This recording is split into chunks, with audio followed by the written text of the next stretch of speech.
नमंकुर school of computer science के डिजी lessons में आपका स्वागत है, जिसके माध्यम से डीसीए और पीजीडीसीए डिप्लोमा क्लासेस के सेमेस्टर फर्स्ट में एमएस एक्सेस की यूनिट फर्स्ट के एक नए टॉपिक के बारे में आज चर्चा करते हैं, जिसमें एमएस एक्सेस में डेटाबेस डिज़ाइन कैसे करें।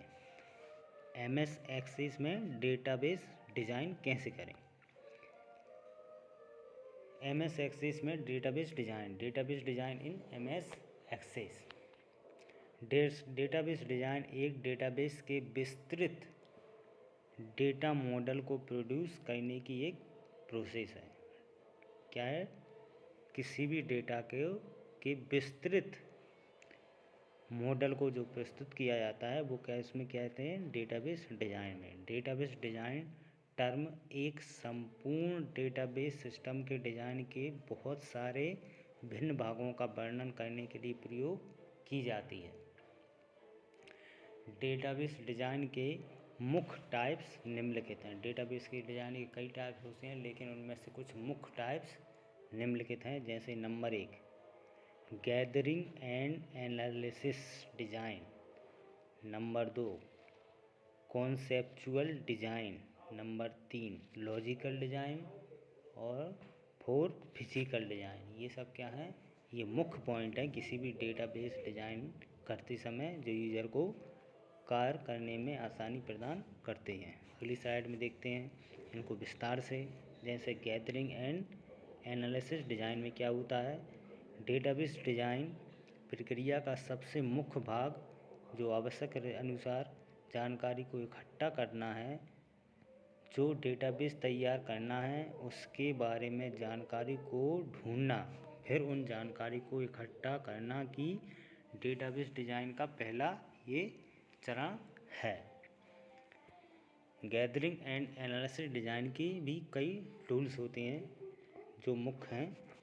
ए, ऑन साइट ऑब्जर्वेशन रहता है। बी, इंटरव्यू होता है। सी, मैनुअल एंड डॉक्यूमेंटेशन होता है।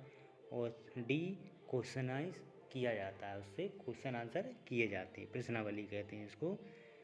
जैसे यहाँ पर ए पॉइंट में समझते हैं, यहाँ का भी डेटाबेस तैयार करना, वहाँ खड़े होकर ऑब्जर्व करना, अर्थात यह देखना कि वहाँ क्या क्या हो रहा है, किस तरह कार्य किया जा रहा है, कार्य को करने की क्या प्रोसेस है इत्यादि। ये किसके अंतर्गत आता है? ऑन साइट ऑब्जर्वेशन के अंतर्गत।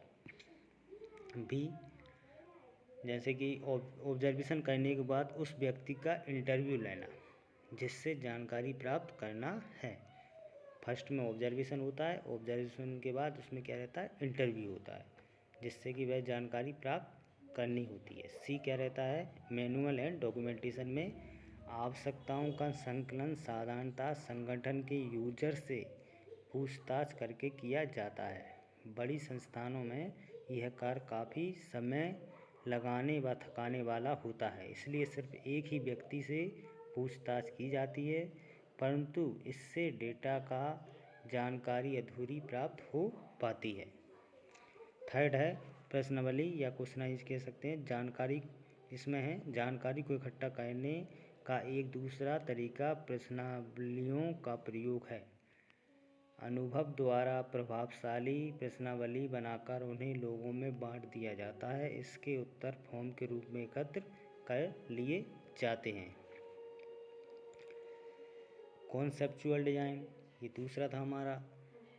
इसमें देखते हैं डेटाबेस से संबंधित जानकारी को एकत्रित करने के बाद उस डेटा पर विचार किया जाता है कि जो जानकारी एकत्रित की गई है वह सही है या नहीं।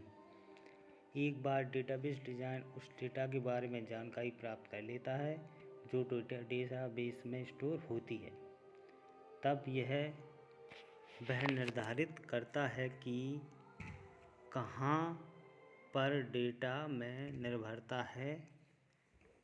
कभी कभी जब डेटा बदल जाता है तो वे अपने आप दूसरे डेटा को बदल सकते हैं जो उचित नहीं होता है। जैसे नाम तथा एड्रेस की एक लिस्ट में एक स्थिति की कल्पना करते हैं जहां एक से अधिक व्यक्ति एक जैसे एड्रेस को रख सकते हैं, लेकिन एक व्यक्ति एक से अधिक एड्रेस को नहीं रख सकता है। नाम एड्रेस पर निर्भर करता है, क्योंकि यदि एड्रेस भरता है तो उससे संबंधित नाम भी भिन्न होता है, अतः एक एट्रीब्यूट बदला जा सकता है, दूसरा नहीं बदला जा सकता है। कॉन्सेप्चुअल डिज़ाइन के मुख्य टूल्स रहते हैं, जैसे कि ER डायग्राम के द्वारा, P रिलेशनशिप के द्वारा, C नॉर्मलाइजेशन के द्वारा और D एनोमली चेक किया जाता है। थर्ड है लॉजिकल डिज़ाइन। डेटाबेस का दूसरा या चरण में हम जो कॉन्सेप्चुअल डिज़ाइन था, इसमें लॉजिकल डिज़ाइन होता है। डेटाबेस डिज़ाइन करते समय आवश्यक जानकारियों को इकट्ठा करने के बाद उस इन्फॉर्मेशन को अलग अलग बांटकर डेटा का लॉजिकल एड्रेस तैयार किया जाता है। लॉजिकल एड्रेस या लॉजिकल डिज़ाइन डेटाबेस के विस्तृत वर्णन के बारे में सोच है, जैसे डेटाबेस में क्या इन्फॉर्मेशन स्टोर होगी, किस प्रकार की इन्फॉर्मेशन स्टोर होगी आदि। फिजिकल डिज़ाइन, इस फिजिकल डिज़ाइन में क्या होता है, अर्थात आवश्यक सूचनाओं को इकट्ठा करने, उसके बारे में विस्तृत जानकारी निकालने के बाद उस डेटा को भौतिक रूप में प्रयोग में लाया जाता है। डेटाबेस की फिजिकल डिज़ाइन स्टोरेज मीडिया पर डेटाबेस के फिजिकल कॉन्फ़िगरेशन को स्पेसिफाई करता है। फिजिकल डिज़ाइन डेटाबेस की सबसे नीचे के लेवल के डेटा का वर्णन करने के लिए प्रयोग किया जाता है। फिजिकल डिज़ाइन के अंतर्गत डेटाबेस के वास्तविक स्ट्रक्चर को डिज़ाइन किया जाता है। जैसे ये कुछ डेटाबेस डिज़ाइन दिया गया है, ठीक है, DBMS के बारे में, ठीक है, इसको देखते हैं आगे। अभी हमने डेटाबेस डिज़ाइन और इसके बारे में सर कैसे कार्य करता है उसके बारे में चर्चा की थी। अगले वीडियो में हम किसी नए टॉपिक के साथ चर्चा करेंगे। तब तक के लिए धन्यवाद।